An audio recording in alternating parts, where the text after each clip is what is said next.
कोल्हापुरातील संस्कार शिदोरी मंचच्या वतीनं शिवाजी मंदिरात चैत्र सोहळ्याचं आयोजन केलं होतं।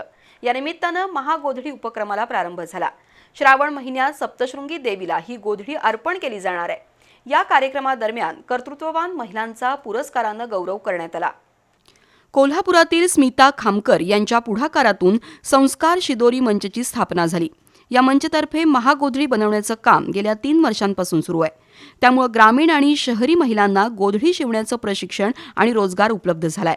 शनिवारी संस्कार शिदोरीच्या वतीनं शिवाजी मंदिर इथं चैत्र सोहळ्याचं आयोजन केलं होतं। या दरम्यान महागोधडी उपक्रमाला सुरुवात झाली।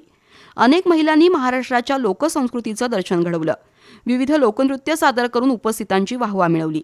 दरम्यान उद्योजिका स्मिता शिरगावकर, मनीषा जाधव, शुभांगी साखरे, प्रिया नाझरे यांच्या उपस्थितीत विविध क्षेत्रात उल्लेखनीय कार्य केलेल्या महिलांचा सन्मान करण्यात आला। यावेळी नीता पुजारी, तेजस्विनी पेडणेकर, अश्विनी बेंडके, अहिल्या धुमाळ, अर्चना पाटील, पल्लवी घाटगे, पूजा मेथे, सरिता गवळी यांच्यासह महिला उपस्थित होत्या।